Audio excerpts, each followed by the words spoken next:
Hello everyone, कैसे हैं आप लोग। उम्मीद है आप लोग सभी सुखी और स्वस्थ होंगे। आज हम एक बार फिर शुरू करने जा रहे हैं अपना यूट्यूब चैनल, जिस पे अब आपको रेगुलर वीडियोस मिलेंगी।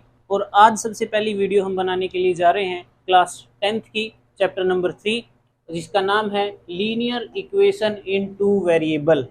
चलो आइए देखते हैं क्या है ये और क्या क्या टर्मिनोलॉजी इस चैप्टर में यूज होगी। आज इसका इंट्रोडक्शन हम पढ़ेंगे। यहाँ देखिए, लीनियर लीनियर लीनियर को हिंदी में कहते हैं रैखिक। ठीक है, तो यानी कि लीनियर का मतलब होता है ऐसी इक्वेशन जिसमें आप डिग्री है जो उसकी, यानी कि जो वेरिएबल आपके पास होगा उस वेरिएबल की डिग्री आपके पास क्या होगी, 1। उसे लीनियर इक्वेशन कहते हैं। एक हमने क्वाड्रेटिक इक्वेशन पढ़ा है जिसमें क्या होता है, क्वाड्रेटिक इक्वेशन में डिग्री 2 होती है। ठीक है, डिग्री क्या होती है, 2 होती है।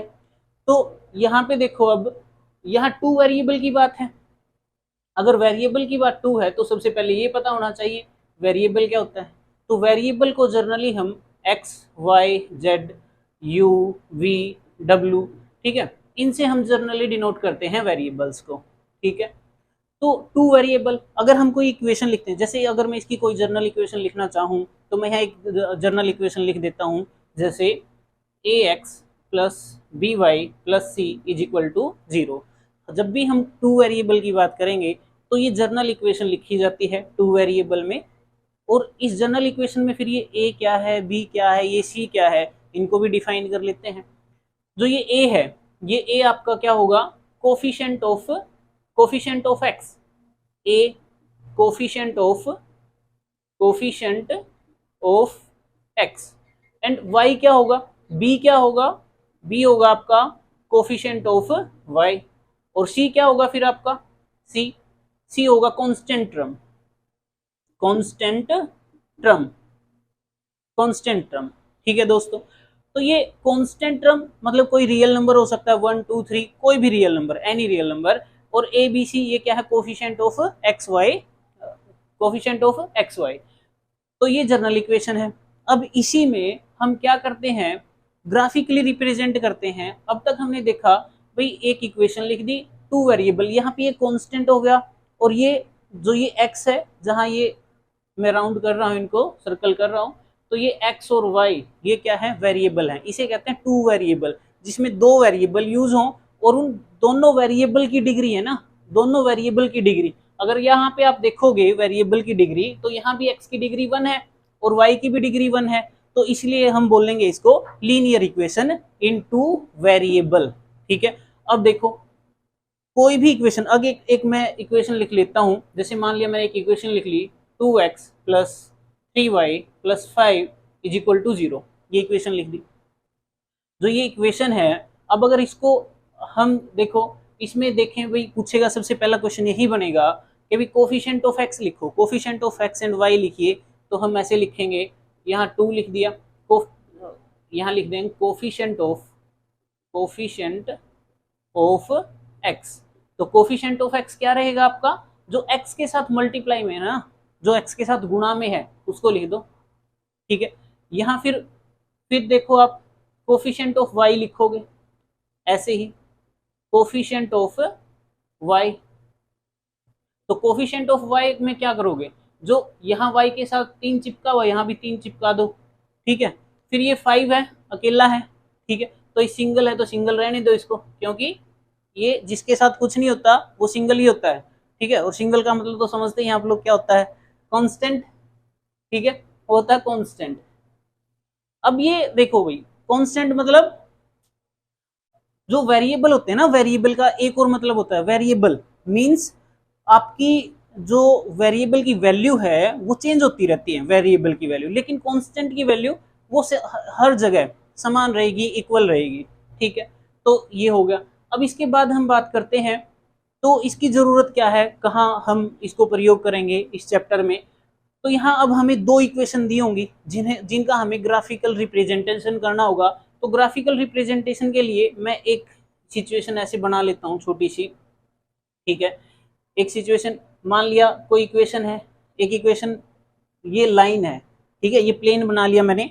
ठीक है, ये ये वाई एक्सिस है, और यहाँ माइनस का वाई, और यहाँ एक्स एक्सिस है, यहाँ माइनस का एक्स है।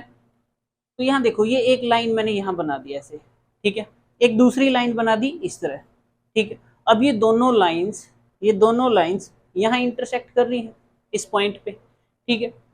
तो एक प्लेन मैं यहाँ बना लेता हूँ ऐसे, मान लिया ऐसे बना लिया। तो लाइंस ऐसे भी हो सकती है, एक लाइन ऐसे जा रही है और एक लाइन ऐसे जा रही है, ठीक है, एक लाइन ऐसे और एक लाइन ऐसे। एक मैंने यहाँ लिख दिया, एक सिचुएशन और बना लेते हैं हम इस तरह से, ठीक है। तो मान लिया एक लाइन ये ऐसे गई, एक दूसरी लाइन है जो दूसरी लाइन भी आपकी दूसरी लाइन भी आपकी सेम ऐसे ही जाएगी, ठीक है, मतलब कि सेम उसी पे, यानी कि ओवरलैप करेगी उसको।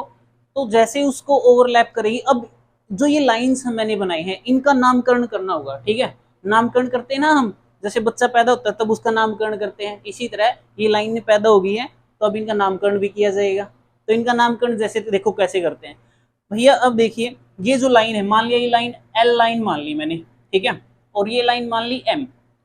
एल और एम लाइन जो मैंने मानी है, तो इन एल ये दोनों लाइन एक दूसरे को क्या कर रही है, प्रतिच्छेद कर रही है। हिंदी में बोलेंगे प्रतिच्छेदक रेखाएं, और इंग्लिश में बोलेंगे इंटरसेक्टिंग लाइंस, ठीक है। इंटरसेक्टिंग लाइन यानी कि इस पॉइंट पे इंटरसेक्ट कर रही है ये लाइंस, इस पॉइंट पे इंटरसेक्ट करके अगर ये लाइन जा रही है तो इसका मतलब इनका क्या होगा, इसका नामकरण कर दिया इंटरसेक्टिंग लाइंस, इंटरसेक्टिंग लाइंस,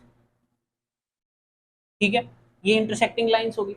अब ये देखो जो ये दो लाइंस यहाँ पे आपको दिखाई दे रही होंगी, ये ऐसी दो लाइनें, इन दो लाइनों का नामकरण अगर हम करें तो ये देखो कैसी दिखाई दे रही है, सांप दिखाई दे रहा है, नहीं नहीं सांप नहीं भाई, सांप नहीं है, ये क्या है, ये दो लाइंस हैं। और कैसी लाइंस है ये, बिल्कुल पैरेलल लाइन है, रेल की पटरी की जैसी है ये। यहाँ पे हर एक पॉइंट पे इनकी जो ये डिस्टेंस होगी ना बिल्कुल इक्वल होगी, बिल्कुल इक्वल। इनका संबंध जीवन में कभी हो ही नहीं सकता, इनका संबंध जीवन में कभी नहीं हो सकता, ठीक है। और जिनका संबंध ही नहीं हो सकता तो बच्चे कैसे पैदा करेंगे फिर, ठीक है भाई, संबंध होने जरूरी है। तो चलो कोई बात नहीं, वो छोड़ो, मजाक की बात है। अब ये क्या करेंगे हम, जब जिन चीजों के बीच में कोई संबंध ही नहीं है तो इसका मतलब क्या हुआ, कोई सॉल्यूशन निकल सकता है, नहीं निकल सकता। और जब सॉल्यूशन नहीं निकलता तो उन्हें क्या बोलेंगे, पैरेलल लाइंस। क्या बोलेंगे, पैरेलल लाइंस, ये होगी पैरेलल लाइंस। यानी कि और जब इनके बीच में कोई कांटेक्ट ही नहीं हुआ, ये आगे बढ़ लें पीछे आ जाएं, ठीक है, यानी कि इनफाइनेटली इनको बोथ साइड अगर इनको एक्सटेंड कर दिया जाए तो इनके बीच में भैया कहीं संबंध नहीं आएगा।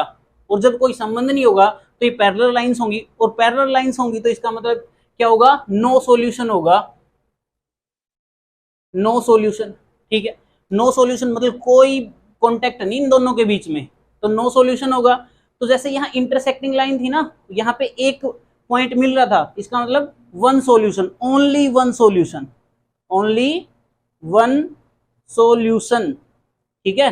ऐसे देखोगे यहाँ चढ़ के, अब ऐसे देखोगे, ऐसे ही देख लेना सीधे, ठीक है। अच्छा जी, इंटरसेक्टिंग लाइन वो बता दिया, ये ठीक है, ये बात समझ में आ गई होगी आप लोगों को। अब देखो ये क्या है, ये अब एक दूसरे के ऊपर चढ़ी हुई लाइनें हैं, ठीक है, ये एक दूसरे के ऊपर ओवरलैप करी हुई है, ठीक है।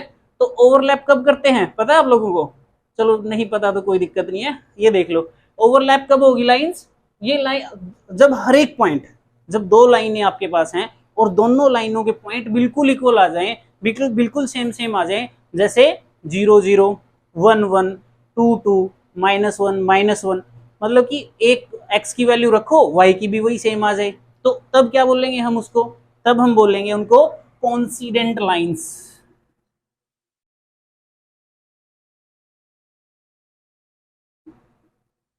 कोइंसिडेंट लाइंस, ठीक है। अच्छा जी, ये बात तो, ये कहानी तो सब हमने बोल दिया, ठीक है। अब इस राम कहानी के पीछे भैया कैसे पता लगेगा ये इंटरसेक्टिंग लाइंस हैं, ये लाइन कैसे बनी, ये लाइन कैसे बनी, ये कैसे बनी, ये तो आपने चित्र छाप दिए फटाफट, हमें कैसे पता लगेगा। चलो ठीक है, वो बता देते हैं कि आपको कैसे पता लगेगा, एक एग्जांपल से समझते हैं इसको। जैसे देखो अभी ये जो हमने ये कोफिशिएंट वाला सीन किया था ना, कोफिशिएंट वाला, वही सीन यहाँ काम आएगा। अब जैसे देखो हम, अब हमने एक सिंगल लाइन जब मानी थी, लाइन की इक्वेशन वो ए एक्स माना था, अगर अब हमने दो लाइंस माननी है तो हम क्या करेंगे, ऐसे मानेंगे भाई a1x plus b1y plus c1 is equal to 0। हमने ये एक लाइन मान ली, मतलब कि लाइन की इक्वेशन है ये, ठीक है, लाइन की इक्वेशन है। तो दूसरी लाइन की इक्वेशन मैंने ये मान ली a2x plus b2y plus c1 is equal to 0। अब अगर मैं इसको ऐसे लिख दूं, अब हमने क्या करना है, a1 में, b1 में और c1 में क्या करना है, तो आज हमने क्या करना है इसमें, a1 में, b1 में, c1 में, इन सब में क्या करना है, हमें बस रिलेशन फाइंड आउट करना है। तो रिलेशन फाइंड आउट करने के लिए हम क्या करते हैं, तो हम ये करेंगे कि भाई जैसे देखो a1 क्या है, coefficient of x, a2 b1 क्या है, कोफिशिएंट ऑफ y, c1 क्या है, कांस्टेंट, ठीक है, कांस्टेंट। अच्छा जी, हरियाणा में कांस्टेंट का कॉन्सेप्ट अलग है, वो कभी फिर बताऊंगा दूसरी वीडियो में, ठीक है, आज थोड़ा लंबी हो जाएगी वीडियो। a1 बाई a2, तो ये अगर मैं इसको ऐसे लिख दूं, यहां से देखो ये a1 है, फिर ये लिख दिया मैंने a2 कहां से लिया, इस लाइन से, ठीक है, फिर मैंने ले लिया ये b1 लिया, ये y जो पहली इक्वेशन थी वहां से y का जो कोफिशिएंट है वो b1 होगा, ठीक है, और फिर b2 कहां ले लिया, ये यहां से ले लिया, फिर मैंने क्या लिया, c1 लिया, c1 बाई c2, ये c2 कहां से लिया, दूसरी लाइन में से, ठीक है। अगर ये कोफिशिएंट, ये a1 a2 b1 b2 c1 c2 अगर आपको पता लग गए भाई ये चीजें हैं, अगर अब इसमें हमें क्या देखना, रिलेशन फाइंड आउट करना। अगर ये दोनों इक्वल हैं, अगर ये तीनों इक्वल हैं, इनमें रिलेशन इक्वलिटी का है, तब क्या होगा, तब लाइंस कैसी होंगी, तब लाइन आपकी कैसी बनेगी, अगर इसको आप ग्राफ पे रिप्रेजेंट करोगे ना, इसको अगर कंडीशन ये बन रही है, दो लाइंस आपके पास ये हैं और कंडीशन ये बन जाती है आपकी, तब क्या होगा, तब आपकी लाइंस है जो कॉन्सिडेंट लाइन होंगी, यानी कि एक दूसरे के ऊपर चढ़ी हुई लाइन होंगी, मतलब ओवरलैप करती हुई लाइंस होंगी एक दूसरे को, इस तरह, ठीक है, उनका हर एक पॉइंट एक दूसरे के इक्वल होगा, इस तरह ओवरलैपिंग वाली लाइंस होंगी। ये तो थी फर्स्ट कंडीशन। और जब ओवरलैपिंग वाली जो इस फर्स्ट कंडीशन में, मैं क्या बता देता हूं, यहाँ पे दो तीन चीजें और लिख देता हूं, ठीक है, दो तीन चीजें कैसे, नंबर एक, तो लाइंस कैसी होंगी, नंबर एक, लाइंस होंगी आपकी कॉन्सिडेंट लाइंस, एक बात। दूसरी बात है, तो लाइन अब हर पॉइंट इक्वल आ रहा है भैया, कहीं पे लेके जाओ, ठीक है, अनंत तक लेके जाओ इसको, ठीक है, मैं इस बोर्ड के उधर ले जाऊं, ठीक है, इस बोर्ड के इधर ले जाऊं, इन लाइनों को बढ़ा के, तो इनका एंड नहीं होगा कभी भी, पॉइंट सेम ही आते रहेंगे, यानी कि इनफाइनेटली मैनी सॉल्यूशन। तो सॉल्यूशन कितने होंगे इनके, इन लाइन को सोल्व करने वाले सॉल्यूशन कितने होंगे, many solution, infinitely many solution, तो ये होगा मैनी सॉल्यूशन। तीसरी बात और लिख लेते हैं भाई, जब जिसके ना सॉल्यूशन निकले, ठीक है, आपके मैथ में दिया हुआ है, अगर दो इक्वेशन है, अगर उनके बीच में कोई संबंध है, उनका सॉल्यूशन निकलता है, तब उन लाइंस को हम क्या बोलते हैं, उन लाइन को बोलते हैं हम कॉन्सिस्टेंट लाइंस, ठीक है, कॉन्सिस्टेंट लाइंस हिंदी में बोलते हैं क्या, संगत, कॉन्सिस्टेंट लाइंस यानी कि संगत रेखाएं, ठीक है, हिंदी में संगत रेखाएं बोलते हैं। चलो ठीक है, अब दूसरी कंडीशन देख लेते हैं। दूसरी कंडीशन में अगर आप लोग बुरा ना माने तो इसको हटा दूं, हाँ भाई, चलो हटा देते हैं, इतना इंसिस्ट कर रहे हैं आप लोग, हटा दिया, ठीक है, अब खुश, चलिए जी। तो दूसरी कंडीशन मैं यहां पे लिख लेता हूं, दूसरी कंडीशन, फर्स्ट कंडीशन ये है, सेकंड कंडीशन ऐसा भी तो हो सकता है आपका a1 बाई a2 बराबर नहीं है b1 बाई b2, ऐसा भी तो हो सकता है। अगर ऐसा हुआ जीवन में तो कैसी लाइन होंगी, बस दो ही चीजें देखी हमने, तीसरा तो लिखा ही नहीं। अगर पहले दो ही अनइक्वल आ गए, इक्वल नहीं आए, तो तीसरे को देखने की लोड ही नहीं है, कोई जरूरत नहीं। अगर जरूरत नहीं है फिर देखो तो ग्राफ पे रिप्रेजेंट कैसे होगा, तो ग्राफ पे उनका रिप्रेजेंटेशन कैसे होगा, अगर एक लाइन ऐसे जा रही होगी तो दूसरी लाइन मस्ट है इसको इंटरसेक्ट करके ही जाएगी, ठीक है, क्या करके जाएगी, इंटरसेक्ट, ऐसे एक, बस इनके बीच में क्या होगा, एक संबंध होगा, एक ही बच्चा होगा इनका बस, ठीक है। तो ये क्या हुआ अब यहाँ पे इंटरसेक्टिंग लाइन, इनको क्या नाम देंगे, इंटरसेक्टिंग लाइन, ये क्या होगी, इंटरसेक्टिंग, इंटरसेक्टिंग लाइंस। ठीक है भाई, और ये एक पॉइंट बन रहा है ना, यहाँ पे एक ही पॉइंट बन रहा है, तो ओनली वन सॉल्यूशन। तो पहली कंडीशन क्या हुई, इंटरसेक्टिंग लाइंस, इंटरसेक्टिंग लाइंस। दूसरी कंडीशन यहां पे क्या हुई आपकी, only one solution, only one solution.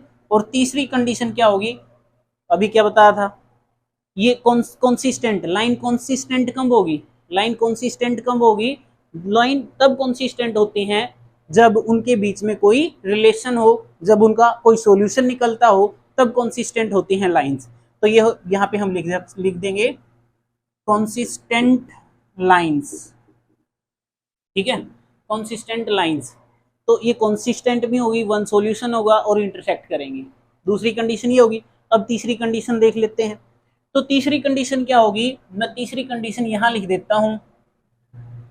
ठीक है भाई, तो फर्स्ट हो गया, सेकंड हो गया, तीसरी कंडीशन यहां लिख देता हूं। तो तीसरी कंडीशन ऐसी हो सकती है, मान लिया a1 by a2, a1 by a2 equal है b1 बाई b2, लेकिन इक्वल नहीं है c1 बाई c2। ठीक है, अगर ऐसा कभी हुआ जीवन में, अगर ऐसा कभी ऐसी फोटो बन गई आपके जीवन में, ठीक है, तो ऐसी फोटो बनते ही आपने क्या करना है, तो आपने लिख देना है लाइंस आर, सबसे पहली बात जो होगी, lines are parallel, lines are parallel. ठीक है, लाइंस आर पैरेलल। तो लाइंस आर पैरेलल, तो इनका कैसे फोटो कैसे बनेगा, यहां बना दूं फोटो, छोटा सा फोटो बना देता हूं आप लोगों के लिए। ठीक है, तो लाइंस कैसे होंगी, ऐसे ऐसे, और इन दोनों लाइंस के बीच में है ना, आप जीवन में इनको कहीं भी लेके चले जाओ। ठीक है, आपने जीवन में देखा होगा, आसपास देखते रहते हो इस प्रकार की लाइनें। ठीक है, जैसे टेबल होगी, टेबल के दो एजेस हैं जो वो पैरेलल होते हैं, रेल की पटरी है वो क्या होती है, पैरेलल होती है, और बहुत सारे एग्जाम्पल आप देख सकते हो। लाइंस आर पैरेलल इस कंडीशन में। तो और अगर ये पैरेलल होगी तो फिर और बताओ भाई, और वो क्या क्या हो सकता है। दूसरा, अब बताओ ये कभी मिलेंगी कहीं, नहीं मिलेंगी। जब नहीं मिलेंगी, कोई संबंध नहीं होगा, तो क्या होगा, सॉल्यूशन हो पाएगा इनका, भाई बातचीत होगी तभी तो सॉल्यूशन होता है जीवन में, है ना। तो सॉल्यूशन करो इनका, होगा ही नहीं, होगा ही नहीं सॉल्यूशन, होगा ही नहीं, तो क्या लिखोगे, नो सॉल्यूशन, नो सॉल्यूशन लिख दो। ठीक है, नो सॉल्यूशन। अब तीसरी बात देखो क्या होगा, भैया नो सॉल्यूशन भी होगा, नो सॉल्यूशन मतलब कि कोई पॉइंट नहीं आया बीच में, तो लाइन कॉन्सिस्टेंट कब होती है, जब उनका सॉल्यूशन निकलता है तब होती है ना कॉन्सिस्टेंट तो लाइन। हाँ भी बोलो, हाँ ना बोलो। ठीक है, अच्छा अच्छा ठीक है, सुन गया मैंने आपकी हाँ ना भी। चलो ठीक है, नो सॉल्यूशन। तो क्या ये कॉन्सिस्टेंट होंगी, नहीं, inconsistent, inconsistent lines, inconsistent lines. तो इनकॉन्सिस्टेंट लाइंस होंगी। तो आज हम ये करते हैं, ये इंट्रोडक्शन है इसका, फर्स्ट चैप्टर का, थर्ड चैप्टर का। तो कल हम इसकी कुछ एग्जांपल्स के साथ और कुछ इसकी एक्सरसाइज के क्वेश्चंस के साथ हम आपके सामने आएंगे। आज उम्मीद है आप लोगों को ये चीज़ें समझ आई होंगी, और आज आप लोगों ने इसको रिवाइज कर लेना है अच्छे से, और ये संबंध बना के देख लेने हैं एक दो क्वेश्चन से। ठीक है, कल फिर हम मिलेंगे इसी चैप्टर के साथ। ठीक है, तब तक के लिए खुश रहें।